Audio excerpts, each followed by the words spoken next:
Muy buenas tardes, queridos hermanos.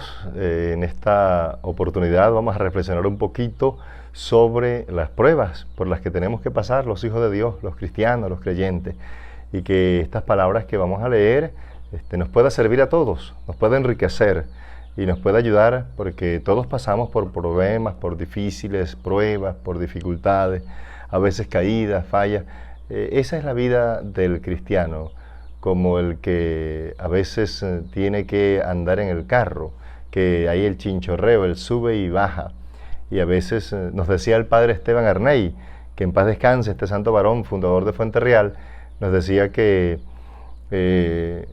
cuando uno subía a la colina, subía a la cúspide, subía arriba, mirara bien lejos, para cuando le tocara que bajar otra vez en la prueba, pues se acordara de que había visto lejos y que le esperaba el paraíso, les esperaba el cielo. Por eso hace mucho bien lo que es la virtud de la esperanza del cielo nuevo, de la tierra nueva, la tierra prometida, y lo que nos espera en el cielo. Muy bien, comenzamos como todo cristiano, en el nombre del Padre, del Hijo y del Espíritu Santo. Amén. Para los que quieren tomar cita o quieren reflexionar un poquito, leer la palabra y meterse un poquito más en la palabra, les voy a dar unas citas rapidito para que las puedan leer y puedan reflexionar sobre ello. Pueden leer, por ejemplo, Hebreos 12, que habla de las pruebas y la paciencia en las pruebas, o cuando Dios nos corrige, ¿no? O 2 Corintios 6:3 en adelante, las pruebas de un apóstol, ¿verdad?, por las que tiene que pasar un discípulo del Señor o un apóstol del Señor. No es fácil, y ahí nos cuenta San Pablo por todas las que él tuvo que pasar. O como también nos dice San Juan en el libro de Revelación o Apocalipsis. Apocalipsis, creo que, si mal no recuerdo, es Apocalipsis 2:3 y Apocalipsis 3:21, que nos habla de esto de tener paciencia también en los momentos difíciles y de soportar con paciencia, y que hay promesas para los que esperan en el Señor y los que confían en Dios. También tenemos rápidamente Primera de Pedro 1:7, que nos habla de la paciencia que hay que tener en las pruebas o cuando Dios nos reprenda. Pero vamos a usar una cita que es muy conocida en la iglesia y que muchos cristianos la han leído y la volvemos a releer. No está de más leerla, porque es la cita que a todos nos consuela y nos da fortaleza, ¿verdad? Que es Sirácides, capítulo 2, versículo 1 en adelante. Lo vamos a leer y vamos a ir explicando algunos detalles de esta hermosa palabra. Escuchemos al sabio que nos dice: Hijo mío, si te has decidido servir al Señor, prepárate para las pruebas. Camina con conciencia recta y mantente firme, y en tiempos de adversidad no te inquietes. Apégate al Señor y no te alejes de Él, para que tengas éxito en tus últimos días. Todo lo que te suceda, acéptalo, y cuando te toquen las humillaciones, sé paciente. Porque se purifica el oro en el fuego, y los que siguen al Señor en el horno de la humillación. Confía en Él. Él cuidará. Sigue tu senda recta y espera en Dios. Los que temen al Señor, esperen su misericordia y no se olviden, para que no sea que caigan. Los que temen al Señor, tengan confianza en Él y no les faltará su recompensa. Todo lo bueno esperen, alegría eterna y misericordia. Recuerden lo sucedido a sus antepasados. ¿Quién confió en el Señor y fue defraudado? ¿Quién perseveró en su santo temor y quedó abandonado? ¿Quién lo llamó y no fue escuchado? El Señor es compasivo y misericordioso, perdona los pecados y salva en el día de la angustia. Pobres de los corazones débiles, de las manos flojas y del pecador que vacila entre dos caminos. Pobre del corazón desganado y desanimado, que no tiene confianza, por eso no será amparado. Pobres de ustedes que han dejado su esperanza, ¿qué harán cuando el Señor los visite? Los que temen al Señor no desobedecen sus mandamientos, y los que aman observarán sus normas. Los que temen al Señor buscan complacerlo, y los que le aman se llenan de su ley. Los que temen al Señor tienen su corazón preparado, y en su presencia se humillan, diciendo: abandonémonos en las manos del Señor, y no en las de los hombres, porque como es su grandeza, así es su misericordia. Palabra de Dios. Te alabamos, Señor. Bien, queridos hermanos, en esta palabra encontramos varias cosas importantes que a todos nos puede enriquecer. Y el Señor nos está diciendo que sé paciente cuando te tocan las humillaciones, cuando tengas que ser pasado por el crisol, porque se purifica el oro en el fuego y el cristiano en la humildad y en la humillación. Pero uno no va a ser humilde si antes no es pasado por la criba, decían antiguamente, si antes no es pasado por el horno de la humillación. Es la humillación la que muchas veces hace de nosotros humildes, sencillos. Por eso dice que una persona que ha sufrido mucho, comprende mucho, porque el que no ha amado no sabe lo que es amor. Y cuando una persona ha sufrido mucho, puede comprender.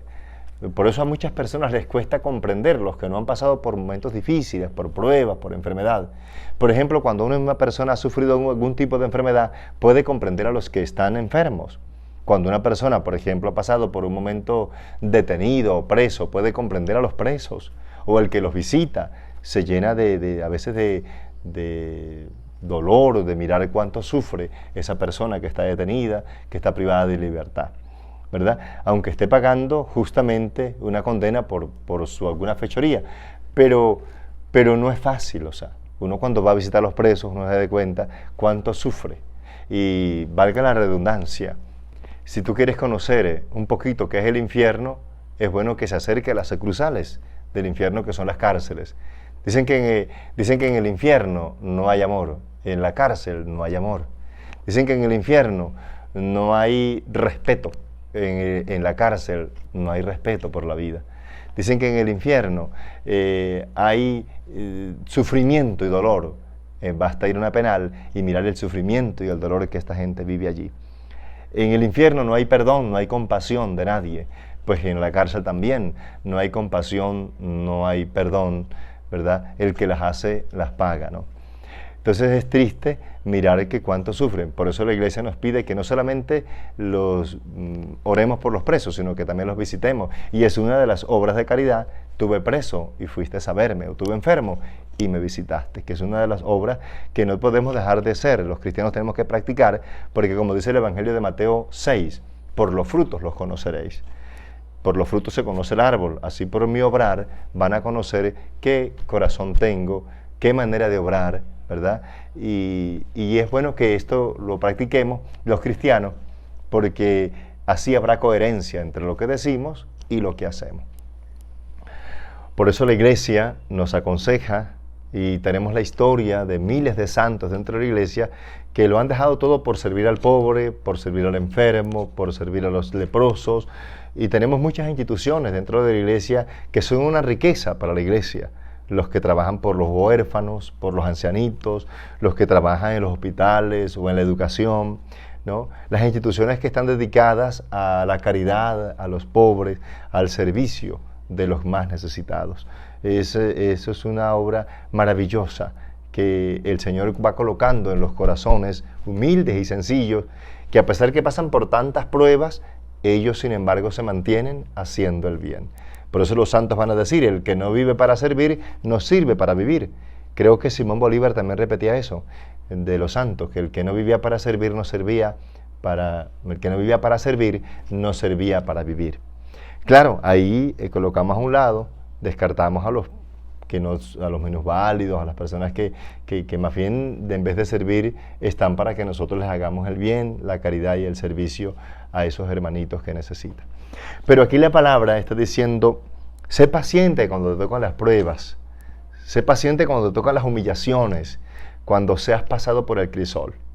Por ejemplo, hay un muchacho que se ordena sacerdote, y cuando se está ordenando está en la alegría, todo el mundo lo aplaude, todo el mundo, y mis felicitaciones para todos mis hermanos sacerdotes, que Dios los bendiga y les dé fortaleza en su gran y ardua misión, gran labor que Dios les ha colocado en sus manos.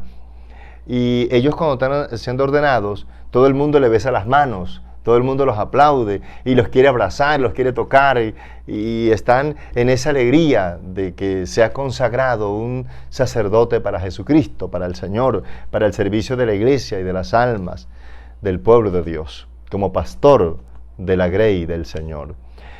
Pero él también tiene que entender que esa alegría es como la entrada triunfal de Cristo a Jerusalén. Que cuando Cristo entró, todo el mundo, Hosana, Hosana, bendito el que viene en el nombre del Señor. Sacaban palmas, ramos, colocaban chales, mantos, colocaban muchas ramas por donde iba pasando Cristo montado en el burro. Eso fue el Domingo de Ramos, pero que lo meditamos todos los años en la Semana Santa. Pero recuerde que ese Domingo de Ramos después trae una pasión, un Viernes Santo. Ese hermano sacerdote que se ordena trae esa alegría, pero después vendrá su Viernes Santo, por lo que ese mismo pueblo que hoy lo alaba, después lo va a criticar. Ese mismo pueblo que hoy lo felicita, después lo va a juzgar. Ese mismo pueblo que hoy lo aplaude, después lo va a señalar. Porque eso nos pasa a los cristianos. Asimismo el misionero, que se forma como misionero, sea misionero de la reconciliación, sea misionero de la paz, sea misionero franciscano, sea jesuita, sea carmelita, sea de redentor, de cualquier advocación misionera. Y mis felicitaciones para todos los misioneros, que Dios los bendiga y les dé fortaleza en su gran misión que llevan en el mundo. Y tantos que dan la vida por Cristo, de verdad que son héroes de la fe. Que Dios, y esas heroínas, esas religiosas, esas hermanitas que dan la vida por Cristo, por la iglesia, por las almas. Estos misioneros que se gradúan, que son enviados a la evangelización, después de su formación, ellos salen contentos a evangelizar, pero después vienen las pruebas, en casa, en familia, en la comunidad, en la parroquia. Salieron contentos, pero después vienen también los momentos difíciles. Como dice el profeta, después que pase por el valle del Llorón, mirará la bendición. O sea, después que pasa por la prueba, es que va a ver las bendiciones y va a adquirir experiencia.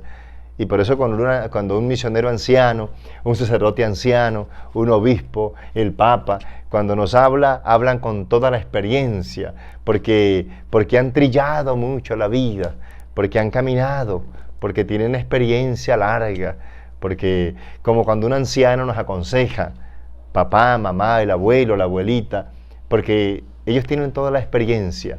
Y a mí me alegra muchísimo cuando me preguntan, hermano Arcángel, ¿estás quedando calvo? ¿No? Yo digo, también los calvos entran al cielo. O cuando me preguntan, hermano Arcángel, ¿qué piensa usted de las canas? Y yo digo, las canas es la alegría más grande de haber vivido una vida. Yo me siento contento de que ya hayan aparecido las canas. Yo me siento contento. ¿Por qué?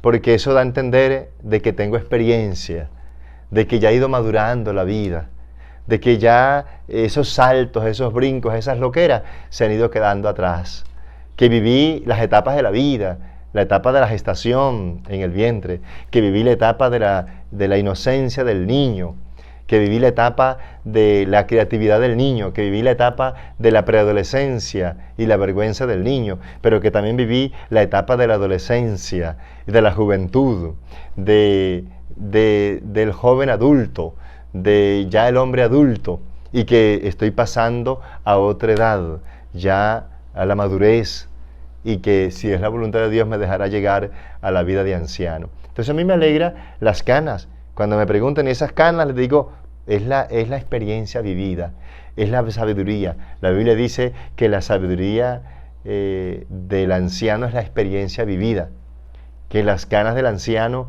son las experiencias vividas de la vida, porque ya ha pasado por tantas circunstancias y tantas pruebas y momentos de gozo, de alegría, pero momentos de lágrima y de dolor.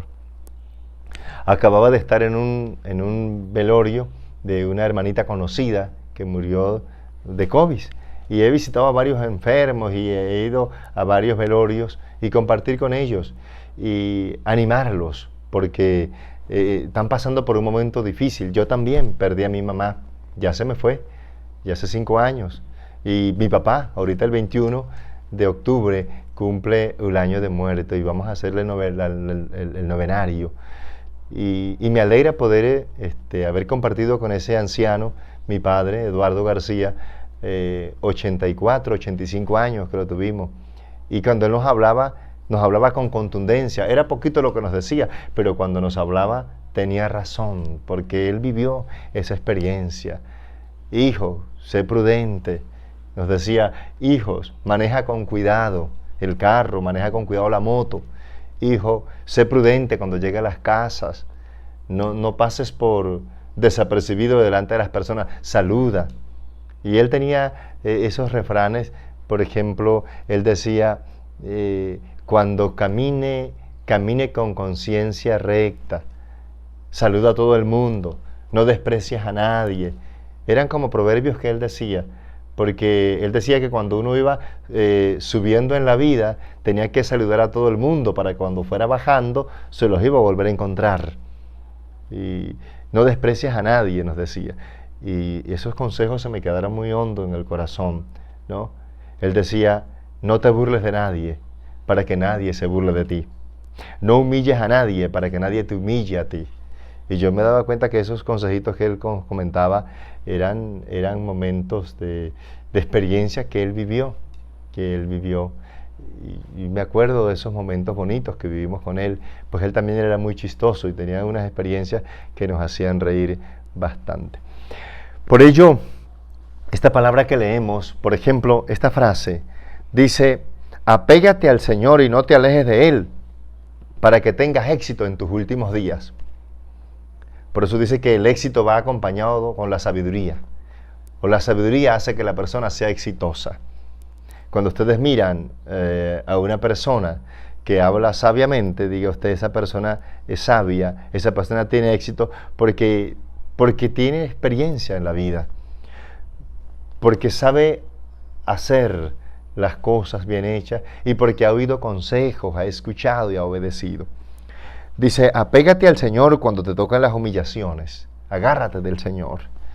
A nosotros nos toca agarrarnos de Dios en los momentos difíciles. Por ejemplo, si estoy pasando por una enfermedad que me está carcomiendo la vida, no me queda otra cosa que agarrarme del Señor, que vivir los sacramentos, que acudir a los auxilios de la iglesia y apegarme, agarrarme del Señor, de la Santísima Virgen María. Y es muy productivo cuando uno está pasando por un momento de prueba, de dolor, no quejarse, sino, Señor, uno mi dolor al tuyo, a tu pasión, por la conversión de los pecadores, o lo ofrezco por los agonizantes.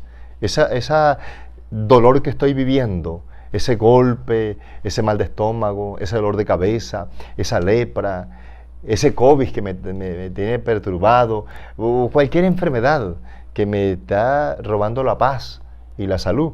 Únela a Cristo, al sufrimiento de Cristo, a la pasión de Cristo y ofrézcalo por la conversión de los pecadores, por la remisión de sus propios pecados y por la salvación del mundo. Por ejemplo, los agonizantes, que mucha gente está muriendo y necesita quien le dé una manita. Vamos a orar por ellos, vamos a ofrecer ese dolor para que sea redentivo, para que no se convierta en maldición y en vez de ser una alabanza para Dios se convierta en una quejabanza, sino se convierta en un momento de motivo para darle gracias a Dios, para confiar en su misericordia y para comprender también a los que están pasando por el mismo dolor. Esta palabra dice frases tan sabias. Por ejemplo, veamos esta frase tan sabia. Dice, los que temen al Señor, esperen su misericordia y no se desanimen. Esperen en la misericordia de Dios, que Él tarda pero no olvida. Siempre en la iglesia se predica un refrancito y es muy sabio. Dios aprieta pero no ahorca. Es lo que va a decir San Pablo a los Corintios. Él, junto con la prueba, nos da la fortaleza, nos da la capacidad para vencer, ¿no? Para vencer. Él nos da la fuerza. Y de ahí el don de fortaleza que hace gracia, capacita, nos llena. La fortaleza es el don que capacitó a los mártires para morir por Cristo, para dar la vida por Dios. La fortaleza es la capacidad que da para perseverar. Ese don de santificante de fortaleza es la que nos capacita para perseverar en cargando la cruz del matrimonio, la cruz de la responsabilidad, la cruz del trabajo, la cruz de cada día, del estudio, la cruz de mi servicio, de mi oficio, de mi responsabilidad. Es el don de perseverancia que me da a mí la gracia para perseverar y mantenerme a través del don de fortaleza. Con esa gracia de la fortaleza nosotros podemos mantenernos firmes. Y aunque nos caigamos, porque va a haber momentos que nos vamos a caer, pero nos vamos a levantar. Y vemos que el hermano cae. Y nosotros tenemos que ser bastón para el hermano, hombro para el hermano. Tener una escobita para ayudar al hermano que se ha embarrado y está sucio, empolvado, pero no para señalarlo, ni humillarle, ni pisotearle, no, sino con mi escobita ayudarle a barrer la vida al hermano. Ánimo, yo también pasé por ahí. Ten confianza en el Señor, a invitarlo a que se confiese, invitarlo a que comulgue, invitarlo a que lea la palabra, invitarlo a que vea la historia de los santos y se dará cuenta que cobrará valor, fortaleza y que tiene sentido haber pasado por eso, haber pasado por ahí. Por ejemplo, voy a contarles un testimonio de un momento de prueba que pasé. Yo estoy dando un campamento juvenil en Manantial de Amor con los misioneros de la paz. Mis saludos para ellos, Dios los bendiga. Y en ese momento teníamos 162 jóvenes en el campamento. Era un campamento de 8 días. Pero acostumbrábamos en los campamentos tener un día de gincana, o sea, de paseo, de deporte, de compartir con los jóvenes. Y aunque era un campamento vocacional, pescando vocaciones para la vida religiosa, para la comunidad, para la misión y para la vida del sacerdocio, animando a los muchachos que fueran al seminario. Y algunos de esos jóvenes estaban ahí, por ejemplo, que hoy son sacerdotes, el padre Eduardo, el padre Ítalo, mis saludos para ellos, Dios me los bendiga, donde estén en sus parroquias, y otros muchachos que después fueron al seminario. Algunos se ordenaron sacerdotes y otros se casaron y tienen sus bellas familias, Dios me los bendiga. Ese campamento iba muy bien hasta el día jueves. El jueves decidimos ir de paseo y los llevamos al río Apure, por un sector de las Malvinas, caíamos al río Suripá y al río Apure.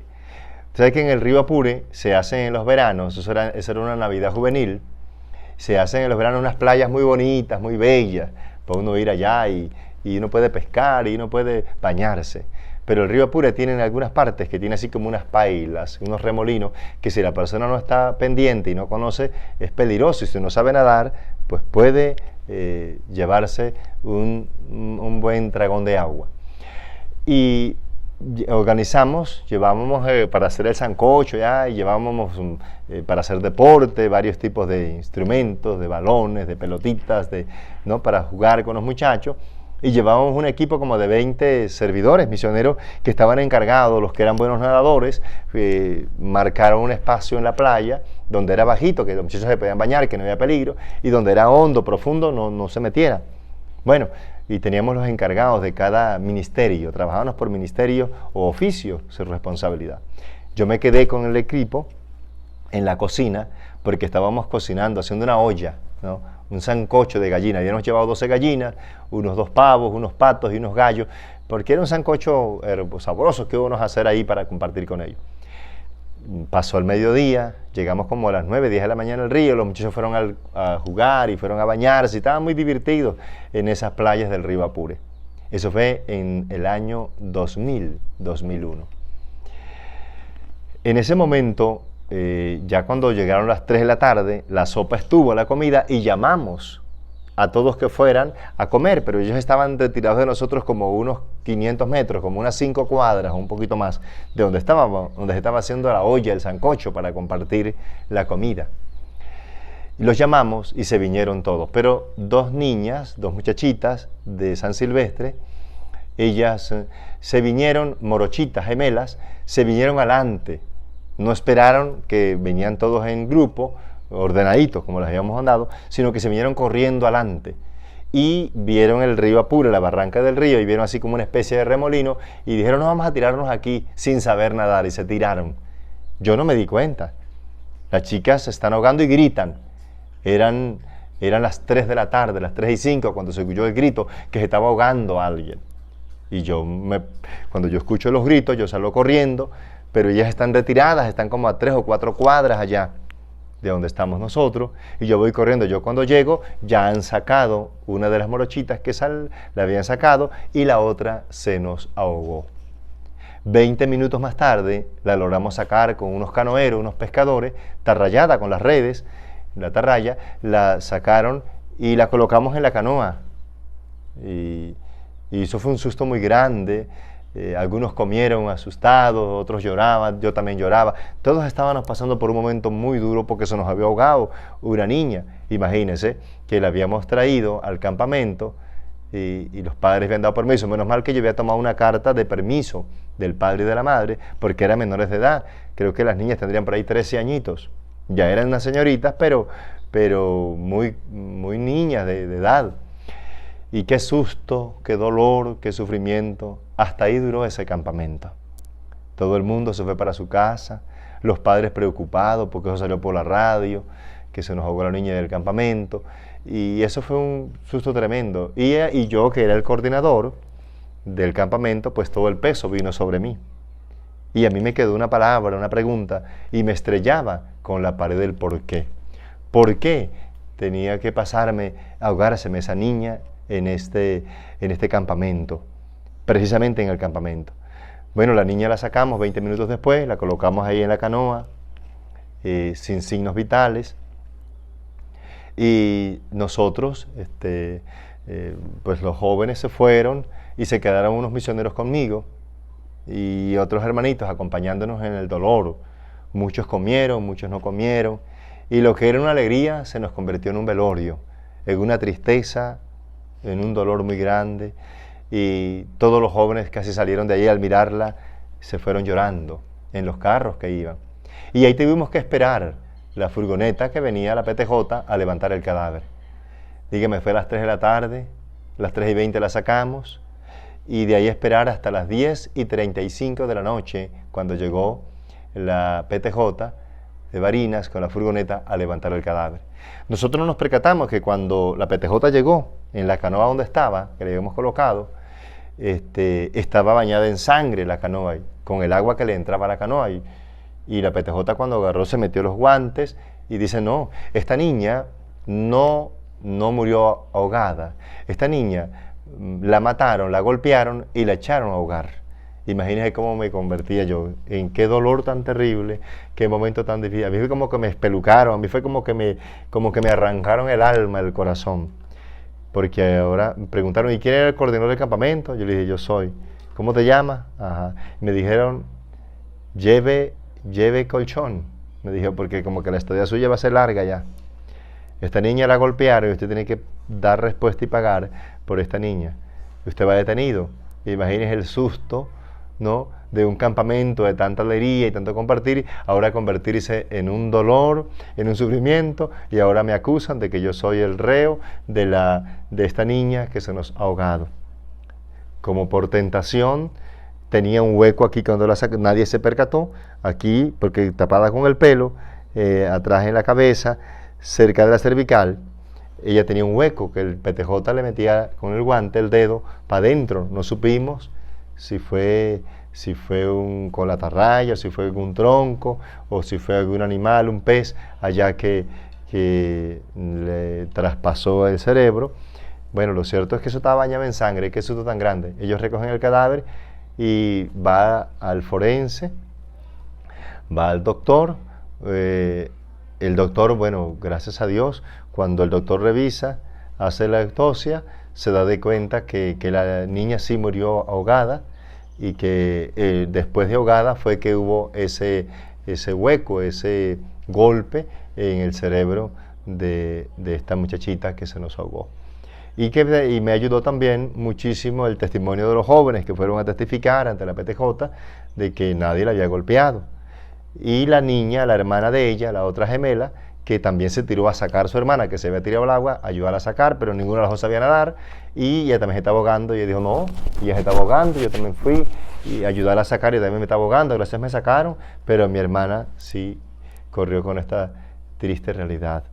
Eso fue algo que me dio mucho dolor. Yo duré más de 3 meses enfermo, triste, casi un mes enfrentando allá a la PTJ, dando testimonio, dando declaraciones.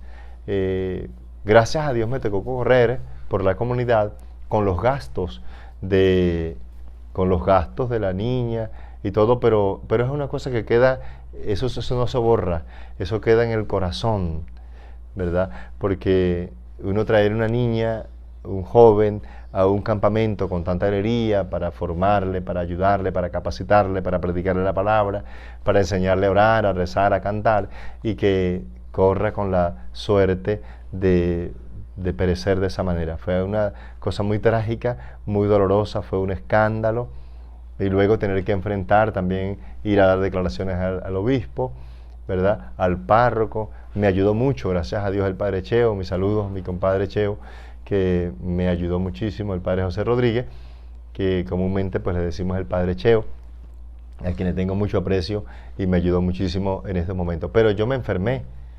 Yo llevaba casi 3 meses que no quería comer, no quería dormir, se me fue el sueño, caí en un insomnio, caí en un estrés terrible. Por eso me llevaron a hacer exámenes habidos y por haber, y me llevaron a los neurólogos, y los doctores, los especialistas, descubrieron el estrés tan terrible que yo tenía y que ya paraba en loco. Eso fue una prueba muy dura y yo me estrellaba con la pared del porqué. Y nunca tuve una respuesta. Pero después de los 3 meses, ya para los 4 meses, una hermana tiene como un sueño, una revelación, y eso me consoló mucho. Fue precisamente, y le agradezco mucho a esa hermana, que fue precisamente a hablar conmigo donde yo estaba, donde me tenían hospitalizado, y eso me consoló. Porque ella sueña con la niña, con la que se nos ahogó, María Gabriela. Ella sueña y le dice: dígale al hermano Arcángel que acepte mi muerte, que tenga paciencia y que le dé gracias a Dios, que yo estoy muy bien en el lugar donde estoy. Dígale a mis padres que era necesario que yo muriera, porque si yo no hubiera muerto y no hubiera pasado por esto, yo me hubiera condenado, porque yo ya estaba cayendo en unos caminos muy feos.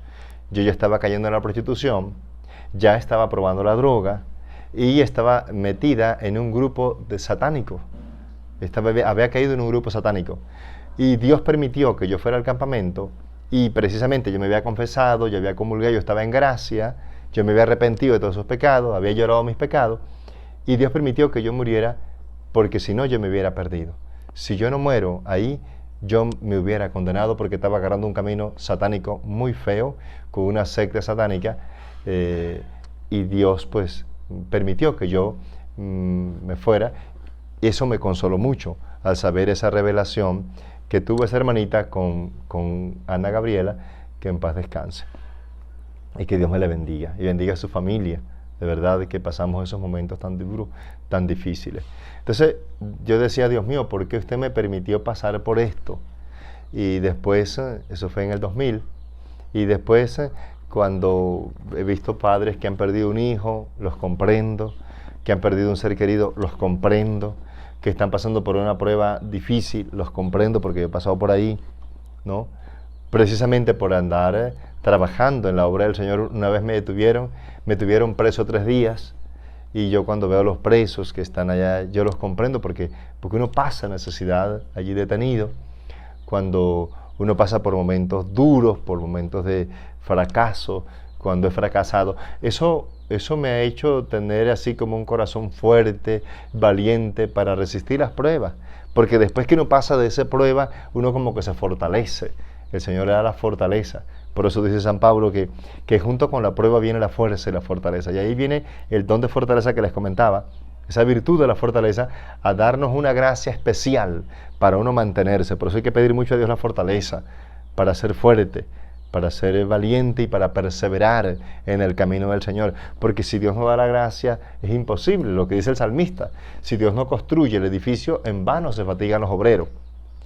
En vano te levantas tan temprano y te acuestas tan tarde, cuando es Dios el que premia a sus hijos en el sueño, en el descanso. O sea que si Dios no construye la obra, pues en vano se fatiga el obrero.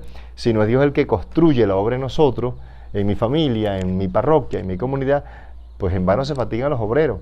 Por eso es que hay que pedirle mucho a Dios para que esa obra que estamos llevando se mantenga, no sea una pasada de nube, ¿no? No sea un pote de humo, no. Sea algo que tenga contundencia, que tenga perseverancia. Porque el Señor dice en el Evangelio, lo que es de Dios prevalece, lo que no es de Dios se cae. Y si la obra se ha mantenido es porque es la gracia de Dios. Entonces, no tengo tampoco yo que llenarme de orgullo diciendo yo sí soy esto, yo sí hago, yo... No. Nada de eso, porque eso sería más bien como alimentar la soberbia en uno. No. Si yo persevero es un don de Dios. Porque ¿qué tengo que no se me haya dado? Como dice San Pablo. Si yo persevero es porque Dios me dio la perseverancia. Si veo es porque Dios me dio los ojos. Si hablo es porque Dios me dio la voz. Si analizo y soy analítico y soy sabio es porque Dios me dio la sabiduría. Porque si yo fuera un esquizofrénico, si fuera un loquito de carretera, si yo tuviera un síndrome, no haría lo que hago. Si camino es porque me dieron las piernas y tuviera en sillas de ruedas, ¿cómo caminaría? Si trabajo es porque Dios me dio la voluntad y la capacidad y las manos. Por eso hay 3 virtudes que la Iglesia nos enseña, que es inteligencia, voluntad y libertad. Esa inteligencia que aventaja a los animales, esa voluntad para hacer las cosas y esa libertad, el libre albedrío que Dios nos dio. ¿No? Son virtudes que vienen con nosotros, que nacieron con nosotros. Entonces, nadie puede llenarse de jactarse diciendo que Él sí hace, que Él sí puede. Todo es un don, todo es un regalo de Dios. Si cantas bonito, si tocas, eso es un don de Dios. Dios te regaló y por eso te pedirá cuenta. Yo me daba mucha tristeza en el 2005, aquí en Barinas, en el estado de Barinas, cuando nos decía la estadística de la iglesia que 14 grupos juveniles y que le cantaban al Señor en las parroquias se fueron a cantarle al mundo. Yo decía, si Dios les dio el talento, si Dios les dio la gracia, pues está bien, cántenle al mundo, pero también cántenle a Dios, canten en su parroquia, toquen en la Santa Misa, pongan en práctica su talento, que es una cuestión que a mí a veces me cuestiona, que a veces vemos músicos que cantamos y tiene que una rogadera para ir a cantarle a la Santa Misa. Si es para el Señor, ¿quién le dio el don? ¿Quién le dio el talento? No se lo dio Dios. Y por eso usted dará cuentas a Dios, yo daré cuentas a Dios por ese don, porque cantas bonito, tienes una voz hermosa, cántale al Señor, no solo para que lo vean y lo aplaudan, sino para la gloria de Dios, porque usted dará cuentas un día por ese don que le regaló el Señor y que un día le va a tener que dar cuenta, porque eso es un talento. Y hay de aquellos que lo entierran. Usted sabe muy bien que el que entierra el talento, Dios lo maldice. Y es mejor que Dios nos bendiga que nos maldiga. Entonces, poner en práctica. Si predicas, enseñe conforme a la palabra, como dice Galatas 6, con el que escucha, con el que lo instruye. Si oras por los enfermos, ore, pero no por interés, por plata, no, sino por amor a las almas.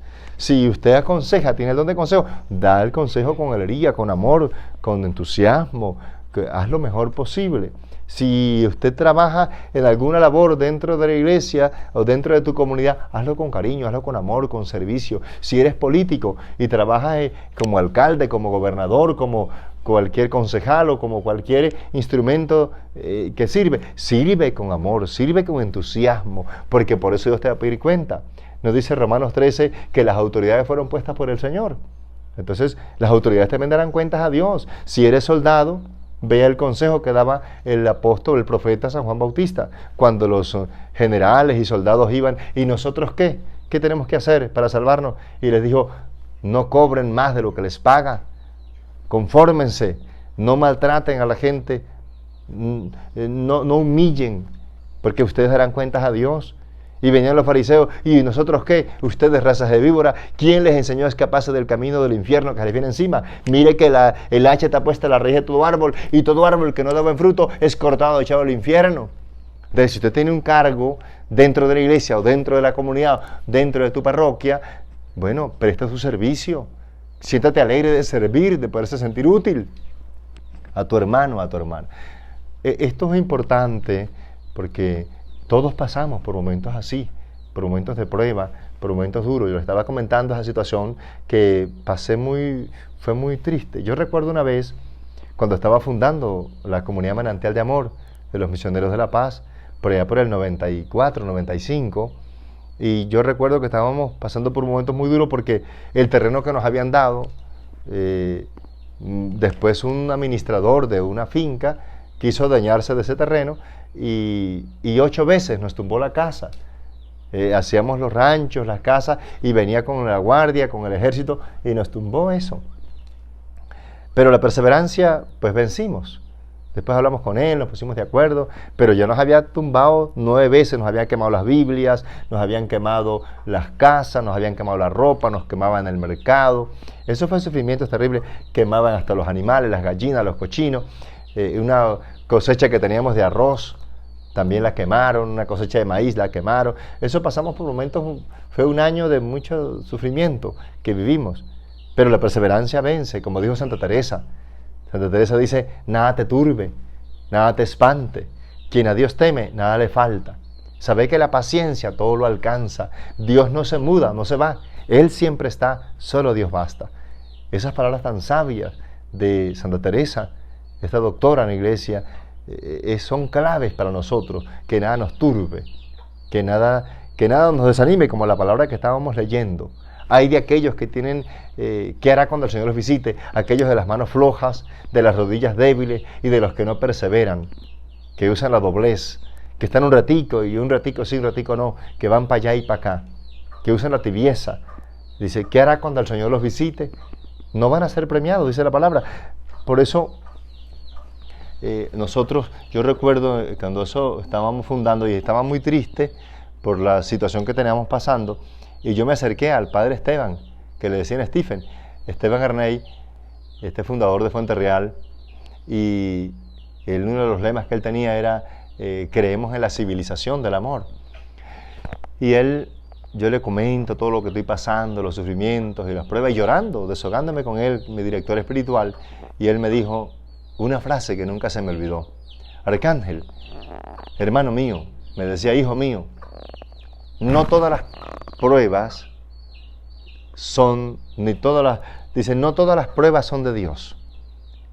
Dice, pero todas las obras de Dios siempre serán probadas. Él decía, no todas las obras perseguidas son de Dios, pero todas las obras de Dios siempre serán perseguidas por el mal. Y a mí esas palabras nunca se me olvidó. Otro día que estaba muy desanimado, había decidido pues ya tirar la toalla por la situación, porque pasamos 6 años y la iglesia no nos quería dar respuesta ante la obra que estábamos construyendo, y la última respuesta que nos dio el obispo, el que estaba en ese entonces, estén ahí como si no estuviera, y yo estaba pues muy desanimado, y dije, entonces, pues ¿para qué? Si estamos en contra, si la iglesia no apoya, no nos acepta, entonces ¿qué vamos a hacer aquí?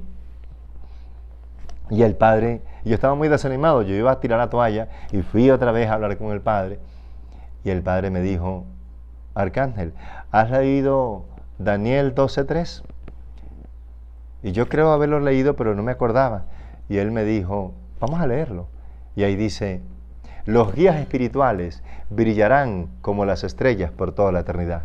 Y los que educaron al pueblo para que fuera justo y feliz, dice, brillarán como chispas en un pajal, o saltarán como chispas en un pajal, o brillarán como el sol. Esas palabras bastaron para fortalecerme y volver a animarme en ese momento tan difícil que estaba pasando, que quería abandonar. Quería abandonar la obra de la construcción de la comunidad de vida religiosa Manantial de Amor y de los misioneros de la paz, que estábamos en la formación de ellos. Pero esas palabras me consolaron. Los que guían al pueblo para que sea justo, brillarán un día por la eternidad. Los que educaron al pueblo para que, bueno, aquí entran los catequistas, aquí entran los formadores en los seminarios, aquí entran las mujeres religiosas que forman a otras, aquí entran los profesores que dan clase, que educan, aquí entran todos los que luchan por educar al pueblo para el bien, ¿no? Los padres, las madres de familia que se afanan y se preocupan en su misión de educar a sus hijos en el bien común, en el bien social, brillarán como las estrellas por toda la eternidad. Esa palabra me consoló muchísimo cuando yo estaba así pasando por esos momentos que quería abandonar y botar la toalla, porque hay momentos que uno llega que no le provoca nada, que ya no quiere seguir. Y a mí se me acercan muchos hermanos diciéndome, hermano Arcángel, yo ya no quiero seguir más. Y yo le digo, ánimo, sé valiente y sé paciente, porque la Biblia dice, sé paciente cuando te tocan las pruebas, cuando te tocan las humillaciones, sé paciente, porque se purifica el oro en el fuego, y el cristiano, el creyente, en la humildad y en la humillación. Pero tú no vas a ser humilde si antes no eres humillado. Las humillaciones son las que lo llevan, lo capacitan a uno para tener como la fuerza suficiente para resistir a las pruebas. Por ejemplo, el caso del barro. Lo moldean y lo vuelven ladrillo, pero para que ese ladrillo tiene que llevar candela. La teja con la que armamos nuestras casas tiene que llevar candela hasta que llegue al temple de ser una teja que soporte el peso del sol, del tiempo y del agua y de la tempestad. Y esa teja se mantiene, y a pesar que es barro, pero quemado, se volvió tan fuerte que se volvió como una piedra, como una roca. Así hace Dios con el corazón de nosotros. Nos vuelve como una roca, nos capacita para vencer las tempestades que nos vengan en el camino. O por ejemplo, el que trabaja con la caña, con el melao, con la panela, el papelón, ¿no? Que trabaja con los trapiches que muelen la caña. Vea el proceso: preparas el terreno, siembras la matica de caña, luego la limpia, sale la caña, la cortas, después pasa un proceso de pasarla por el trapiche, después del trapiche la vuelven a pasar, sacan el jugo, después de ese jugo lo llevan a la paila, al caldero donde está cocinándose, y allí en esa perola, hasta que va mermando esa cantidad de guarapo y queda en poquito, pero queda una miel, queda el melao, queda la panela, el papelón. Entonces, si quieres ser panela, tienes que llevar candela. Si quieres ser melao, si quieres ser miel, tienes que llevar candela. Pero ve el proceso, así es la vida del cristiano, como la caña que pasa por el trapiche. Mire que va a ser triturada y molida para que bote el jugo, pero también bota la basura, bota toda la escoria, y luego va pasando un proceso de, le dicen escachazamiento, o quitarle lo que va botando, lo que no sirve, la escoria, y va limpiándose, y va llevando candela, le van limpiando, y cuando acordó queda esa miel pura, queda ese azúcar pura, queda esa panela, ese papelón puro. Y cuánto nos gusta, a mí me gusta, me encanta mucho. Entonces, y qué rica es una agua de panela, una agua de papelón con limón. No es sabroso, eso es sabroso. Pero para llegar a ser papelón, mire, ¿cuánto tuvo que llevar candela? Así es el cristiano, así es el misionero, así es el sacerdote, así es el obispo, así es el papa, así es el catequista, así es el predicador, así es el servidor, el que sirve con los enfermos, con la persona. Va a sufrir mucho, pero recuerde que un día va a ser recompensado. Ahí entra la virtud de la esperanza. La esperanza de que un día Dios nos va a premiar, y nos va a premiar con el premio de los sabios, de los santos, de los profetas, de los justos. Si dice la Biblia que el que diere un vasito de agua a mi hijo por ser profeta recibirá premio de profeta, de apóstol recibirá premio de apóstol, por ser mi discípulo recibirá premio de discípulo. Si no se quedará sin recompensa un vasito de agua que se dé de buen corazón a alguien, cuánto más el que trabaja por los enfermos, el que trabaja por los presos, el que trabaja por la parroquia, el que trabaja por la enseñanza en la catequesis, como dice la palabra, que los maestros enseñan la doctrina, ¿verdad? Enseñan el bien, la salvación. Cuánto más los que se sacrifican para que otros sean los futuros multiplicadores del bien, ¿verdad? Por eso, mis queridos hermanos, quería compartir un poquito esto, porque nosotros pasamos por esos momentos difíciles, y aunque uno en el momento no lo entienda lo que esté pasando, pero después lo va a comprender. Por ejemplo, unos hijos, se le está muriendo el papá, y el viejito se le está muriendo sabio, dice, ya él tenía sus posiciones, económicamente estaba bien, y en el momento le dice a un hijo, hijos, tráigame, quiero algo. Entonces le dicen, ¿qué quiere, papá? ¿Comer? No. ¿Agua? No. ¿Jugo? No. ¿De qué quiere? Le dice, no, lo que quiero es que me traigan al doctor que me vio, el doctor que siempre me miraba. Lo colocaron, trajeron al doctor, siéntenlo aquí a mi izquierda, lo sentaron. ¿Quién más? Tráiganme al abogado, el que me miraba las cuentas y llevaba la contabilidad, el abogado que me ayudaba y me atendía, siéntenlo aquí a mi derecha. Y sentaron al abogado a la derecha, el doctor abogado, y el doctor de medicina a la izquierda. Y dijo el viejito en la cama, ahora sí puedo morir en paz. Y los hijos le dicen, ¿por qué, papá? Dijo, sí, puedo morir como Cristo. ¿Cómo así? Dijo, en medio de dos ladrones. Porque él sabía que bastante tiempo lo habían robado, ¿verdad? Entonces, pero él tenía la experiencia, él sabía por qué lo decía. Porque él se dio cuenta que muchas veces lo habían metido trampa las personas, ¿verdad? Entonces, mis hermanos, ánimo. Cuando te tocan las pruebas y las humillaciones, sé paciente, ¿no? Camina con conciencia recta y mantente firme, que como dice Apocalipsis, al vencedor lo sentaré junto a mí en mi trono, del mismo modo que yo, después de vencer, me senté junto a mi Padre en su trono. El que tenga oídos para oír, que oiga este mensaje del Espíritu Santo a la iglesia. O sea, al vencedor, dice, le daré que se siente junto a mí en mi trono, del mismo modo que yo después de haber vencido, me senté junto a mi Padre en su trono. Es la promesa para los que perseveramos hasta el final. Dice, mantente firme, vengo pronto. Dice, mantén la confianza, lo que tienes, para que nadie te arrebate tu corona. Mantente firme. Al vencedor lo pondré como columna en el templo de mi Dios, de donde nadie lo sacará. Y grabaré en él un nombre nuevo, el nombre de mi Dios, el nombre de la ciudad santa que baja del cielo, la nueva Jerusalén, que viene de Dios, y mi propio nuevo nombre. Vea las promesas de Dios, a los que venzan, a los que perseveren hasta el final, ¿no? Serán bendecidos por el Señor. Bendito sea Dios por estos momentos. Y vamos a darle gracias a Dios un momentito porque nos da la oportunidad de escuchar la palabra que nos anima, que nos motiva a perseverar. Bendito sea, Señor, por esta palabra hermosa que nos anima que el que venza, el que persevere hasta el final, será premiado, será coronado de gracia y de gloria y de bendición. Dios Todopoderoso, danos la gracia de la perseverancia, tu don de fortaleza para perseverar en el bien, que así nos toque dar la vida, pero que nada nos separe de ti.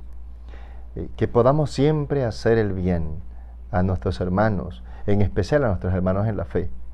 Que podamos siempre hacer la caridad a los que nos escuchan y a los que esperan de nosotros. Que podamos consolar al triste, que podamos sostener al débil, que podamos corregir al que lo necesita, pero también enseñar al que no sabe. Pero que podamos dar comida al hambriento, vestido al desnudo, posada al peregrino, que podamos dar de beber al sediento, visitar al preso y al enfermo, o dar buena sepultura al difunto. Señor, que podamos hacer siempre el bien y la caridad a los que necesitan. Que podamos soportarnos unos a otros con paciencia y en los momentos de tribulación y de prueba, porque esas pruebas, de ahí salimos fuertes y valientes, son necesarias para demostrar quienes tienen virtud probada. Bendito sea, Señor, ayúdanos, danos fortaleza y bendice a tanta gente que necesita ser fuerte en la salud, ser fuerte en los momentos de adversidad, aquellos que se sienten tristes, desconsolados, aquellos que se sienten desanimados, dale fortaleza y levántalos. A los que se sienten cansados, Señor, que puedan descansar en ti. A los que se sienten atribulados, dales la fortaleza, Señor. A los que están pasando por un momento de prueba difícil, Señor, dales la fuerza, dales la fortaleza, ayúdalos, dale sabiduría y perseverancia. A los que quieren abandonar los hábitos, Señor, a estos sacerdotes o religiosas o misioneros del mundo que quieren abandonar sus hábitos, Señor, dales la fortaleza para que nada los separe de ti. Consuélales en su tristeza, en su dolor. Sana a los que están enfermos. Pasa sanando a tantos enfermos que están sufriendo y haz que puedan unir su dolor al tuyo para que sea redentivo y ofrecido por la expiación de sus propios pecados y los pecados de la humanidad, pero de una manera especial la conversión de los pecadores y de los agonizantes, de los moribundos, Señor. Ten misericordia de ellos y haz que puedan perseverar y mantenerse firme hasta el final, que nada ni nadie los separe de ti. Gracias, gracias por consolarnos, gracias por esta palabra que llega hasta nosotros y por esos momentos que hemos pasado, pero juntos hemos podido vencer, porque tú has vencido en nosotros. Bendito sea por ese reino de Dios que ha llegado hasta nosotros y que podamos mantenernos fieles a ti hasta la muerte. Te lo pido, Padre, en nombre de Jesucristo el Señor, tú que vives y reina por los siglos de los siglos. Amén.